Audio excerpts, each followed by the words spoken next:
Today we're talking about Shopify Metafields, the simplest route possible to understand what metafields are. So let me just go straight into it. We have a product page in Shopify, and then we have some description. Okay, we have the materials, we have shipping and returns, dimensions, care instructions.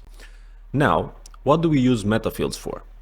If we have different materials for different products, if we have different shipping policies for different products, or if we have different dimensions, most of the time every product has different dimensions, and every product might have different care instructions. So how do we set this up in Shopify in order to have shown here different information for different products? You don't need to know any coding because this is a new feature for Shopify. I mean, it's been out for quite a while, but rarely people use it because they don't know how to set it up. First of all, this is the Dawn theme, which is a free theme from Shopify, and we already have these labels here. Now what we're going to do is set up the metafields. I'm going to show you where you find them in Shopify, and then connect it to the product. Now what we want to do is set up some materials for this product and then set different materials for the other products involved, and you can apply this for any field and for any product. First thing first, we have to set up the metafield. In order to do that, we have to go to settings, find the metafields, and then we have to go to products. We don't have any definitions here, so we're gonna set one up. Let's say material, description, product material, and then select content type. Here you can select a single line text or a multi-line text. We are going to go with the multi-line text for now, and then we have some rules here. We're just gonna leave it blank as it is. And now the question is, where do we find this field? Now we're going back to the products.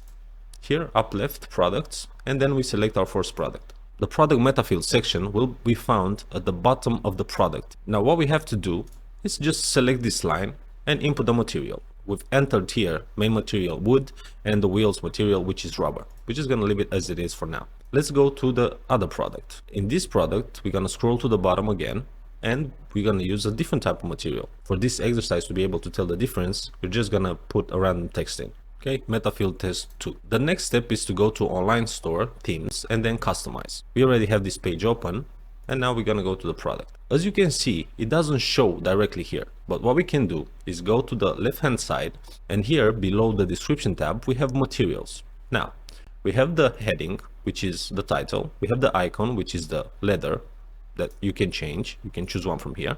And then you have the raw content. As you can see here, we have this button, which means insert dynamic source. We select this button, and then we have the product main page material.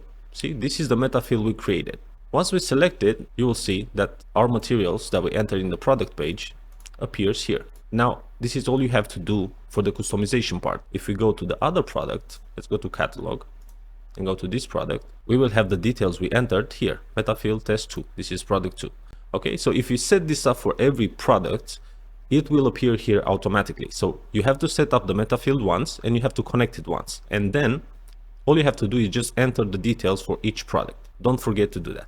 And if you forgot, you can always go back and do it. You can use the same technique for the dimensions, and you can use the same technique for care instructions. If they are different, and you have, let's say you have 2 or 3 different care instructions for all of your products, and if you have, for example, shipping and returns, and you have just 2 different ones, and you just have one, then we have 2 options here. For example, shipping and returns, if you only have one source and one only, if you go to the right hand side here, you have raw content from page.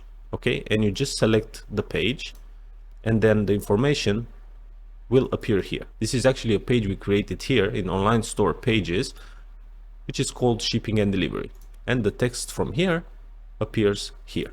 But if you want to go further, and if you have clothing, for example, and you have different sizing charts, all you have to do is go back here to the pages. You can create a page with jacket sizing, for example, and here you can either upload a picture. We will just upload a random picture for now. You can create a table, or you can just use text, but most of the sizing charts will be in tables. So you can either upload a picture with the actual table, or you can create a table here. We're going to go back to settings, metafields, products, again, add definition, sizing chart, description sizing chart, and then when we select the content type, we have to scroll down, and we go to the reference tab and use page. Okay, so it's one page. All we have to do is go back to products. Now for this product, we want to use that specific page. We have to go down to Metafields, go to sizing chart and select the page with jacket sizing.